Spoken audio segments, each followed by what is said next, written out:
तो कैसे हो सभी? आई थिंक 100 डेज चैलेंज को काफ़ी पॉजिटिव ले रहे हो, और अगर पर डे क्वेश्चन सॉल्व कर रहे होगे तो इसका पॉजिटिव इम्पैक्ट अपनी लाइफ में देख रहे होगे कि आप कंटिन्यूली एक क्वेश्चन, एटलीस्ट एक क्वेश्चन तो कर रहे हो।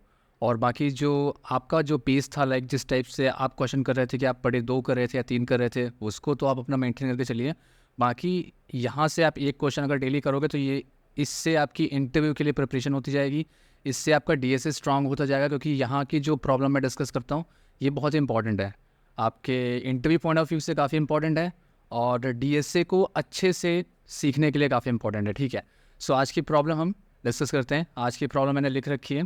ठीक है, तो ये क्वेश्चन देखो सिंपल है, नॉर्मल लीनियर सर्च और बाइनरी सर्च का यूज़ करके आप कर सकते हो, और मैं आपसे चाहता हूँ कि आप दोनों अप्रोच यूज़ करके यहाँ पे करो, और अगर कोई तीसरी अप्रोच आप खुद से अगर डेवलप कर रहे हो तो उसको भी कमेंट करना, मैं देखना चाहूँगा आप कैसा कोड लिखते हो उसके लिए। ठीक है, ये क्वेश्चन काफ़ी कंपनी से पूछा गया, like Morgan Stanley, Amazon, Microsoft, Samsung, Snapdeal, Adobe and times internet. ठीक है, बाकी नॉर्मल कंपनी से पूछा ही जाता है, तो कुछ कंपनीज़ के नाम यहाँ पे लिखे हुए हैं जिनमें ये क्वेश्चन पूछा गया है।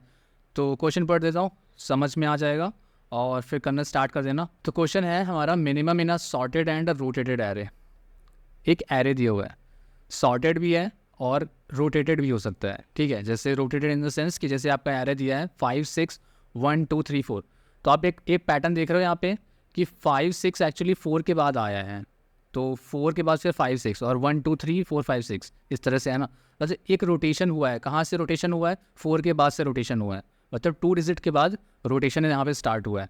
तो अगर इस टाइप का एरे दिया हुआ है तो वहाँ पे हमें मिनिमम एलिमेंट फाइंड करना है उस एरे पे।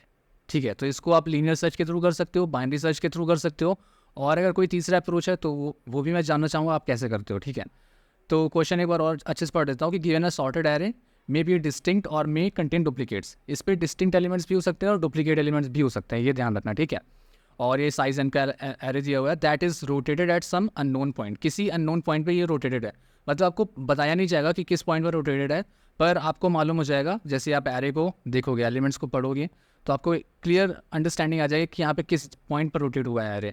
The task is to find the minimum element in it. हमें क्या फाइंड करना है? हमें इस पर मिनिमम एलिमेंट फाइंड करना है। सो जैसे कि यहाँ पे ये हमारा एलिमेंट है, ये हमारा एरे, सॉरी इस पर मिनिमम एलिमेंट हम नॉर्मली देख के तो बता सकते हैं कि भाई 1 जो है वो सबसे छोटा है, इसलिए मिनिमम एलिमेंट हमारा 1 हो गया।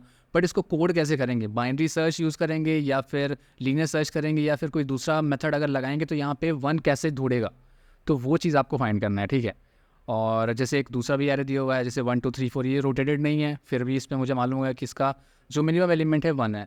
वैसे तीसरा 2 1, तो यहाँ पे आपको ऐसा लग सकता है कि रोटेटेड तो नहीं है, ये तो डिक्रीजिंग ऑर्डर में लिखा है, बट एक्चुअली रोटेटेड है, एक पॉइंट पे रोटेटेड है। ठीक है, तो 2 1 यहाँ पे भी मिनिमम मुझे मालूम जाएगा 1। तो इस तरह से आपके दिमाग में ये आइडिया क्लियर होना चाहिए कि ये ऐसा डायरेक्टली इंक्रीजिंग ऑर्डर में नहीं है एरे, मतलब कहीं से ब्रेक होके हो सकता है कि स्टार्टिंग से डिक्रीजिंग में हो, 20 से कहीं से इंक्रीजिंग ऑर्डर में पहुँच गया। तो जहाँ से डिक्रीजिंग से होता हुआ किसी एक पॉइंट पे मिलेगा, वहाँ से फिर इंक्रीजिंग होता हुआ जाएगा। तो जिस पॉइंट पर ये कंडीशन आती है ना, तो वहीं से समझ लेना कि उसी पॉइंट से वो एरे रोटेट होना स्टार्ट हुआ है। तो इस तरह से आप दिमाग लगा के कुछ दूसरा एल्गोरिदम या जो भी आप तरीका यहाँ पे अप्लाई कर सकते हो, उस तरीके से क्वेश्चन सॉल्व कर सकते हो।